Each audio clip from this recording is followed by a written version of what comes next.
안녕하십니까. 삼명통의 해독 7권 논소화편에 있는 내용인데 정말로 기막힌 내용이 있습니다. 필자도 처음에 이 내용을 접했을 때 긴가민가 하였는데 실제 내 사주를 가지고 비교해 보니까니 너무나 유사했습니다. 그래서 놀라 자빠졌는데 이번에는 그 내용을 발췌하여서 이야기하여 보겠습니다. 이 내용들은 삼명통의 해독 7권 논소화편에도 있고 왕초보 사주 명리에도 다 수록되어 있습니다. 그리고 사주 명리 필수 요소 요점에도 수록되어 있습니다. 그걸 보면 4개의 수가 사주에 있으면 배를 타고 있는 중에 태어난다. 결국은 사주에 수가 많으면은 배를 타고 있는 중 물이 많은 곳에서 태어난다는 말도 되겠죠. 자기가 태어난 곳이나 혹은 사는 곳에 큰 호수가 있거나 큰 내가 있거나 이러한 물이 많은 곳, 많은 물이 인접해 있는 곳에 살거나 그러한 곳에서 출산되었을 경우에 사주에 수가 많다는 것이 되겠죠. 또 보면 3개의 금은 여행 중에 태어났고 혹 종소리, 혹 금을 고치는 소리가 나는 곳에서 태어나고 혹은 효자, 즉 이 말은 초상 중이라는 이야기입니다. 초상이 있는 곳에서 태어나거나 또는 흰 옷을 입은 여인이 보조했거나 도움을 받았을 때 사주에 3개의 금이 있다는 것입니다. 금이 많다는 거죠. 그러면은 요즘 산부인과에서 출산되었을 경우에 간호원이 흰 옷을 입죠. 그러면은 병원에서 태어나는 아기는 과연 금이 많을까? 꼭 그렇지는 않겠지만 비교적 금이 있을 수가 있습니다. 물론 그곳의 환경에 따라서 또한 다르게 될 수도 있겠지만 또 보면 3개의 목을 보면 시끄러운 소리 때문에 공포감을 느꼈을 때 시끄러운 소리는 전파되어 가는 것이죠. 직선적인 개념이 있으니까 목이 된다고 하겠죠. 공포감이 있을 때, 시끄러운 소리에 의한 공포감이 있을 때 사주에 3개의 목이 있다. 혹은 정당에 있지 않았을 때, 혹은 근처 살린 촌장, 정사가 있는 곳에서 태어났을 때, 나무가 많은 곳에서 태어났을 때 사주에 3개의 목이 있다는 거죠. 자기가 태어난 곳의 주위에 큰 나무가 있거나 예를 들어서 병원 앞에 큰 가로수가 창문으로 보일 때 이러할 때도 3개의 목이 사주에 있게 되지 않을까요? 그렇게 될 확률이 높죠. 목은 목에 연관된 주위 환경, 금은 금에 연관된 주위 환경, 수는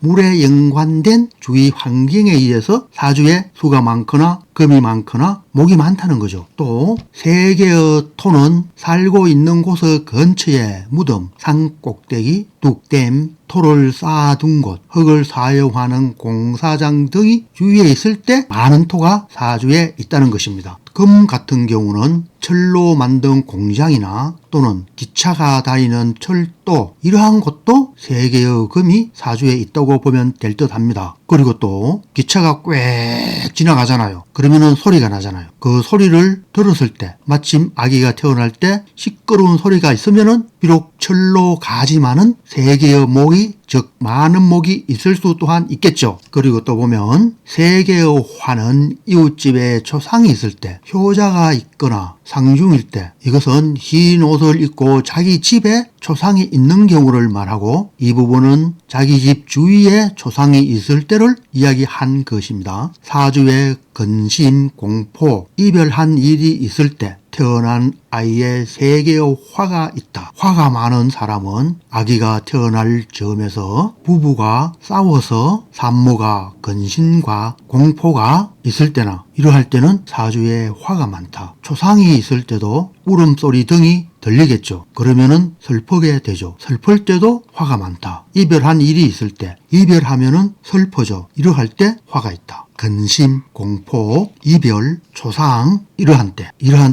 태어난 아이의 3개의 화가 있다 하였습니다. 자기 사주와 여기에 있는 각 오행들을 견주어 보면은 한 오행으로 많이 치우쳤을 때 태어날 때의 그 주위 환경이 사주에 고스란히 얹히기 때문에 자기 사주를 직접 한번 관찰하여 보는 것도 좋을 듯하고 태어나는 그 주위 환경을 아주 밝고 좋고 명랑하고 오행이 즉 나무나 물이나 금이나 이렇게 한 곳으로 치우치지 않게 하고 또는 근심, 공포, 이별, 슬픔이 있지 않게 하여야 하겠습니다. 화가 많을 때는 산모가 태어나는 창밖으로 아주 강한 햇살이 들어올 때도 화가 있지 않을까요? 어디에? 사주에. 여기에는 집안의 근심, 공포, 이별, 이웃집의 초상만 이야기했지만 위의 사항들을 살펴보면은 수는 수가 많을 때, 금은 금이 많을 때, 목은 목이 많거나 시끄러운 소리가 있을 때, 그리고 그 시끄러운 소리에 공포감을 느꼈을 때, 토는 토가 많은 무덤, 산 꼭대기, 댐, 뚝, 토를 쌓아둔 곳, 흙을 사용하는 공사장, 이럴 때 토가 많고, 화는 물상으로서 화에 해당하는 이야기가 여기서는 없죠. 그러면 화도 마찬가지로 주위에 불이 많은 또는 강한 햇살이 쬐이게 되는 이러할 때 사주에 화가 많다. 이렇게 해석할 수도 있겠습니다.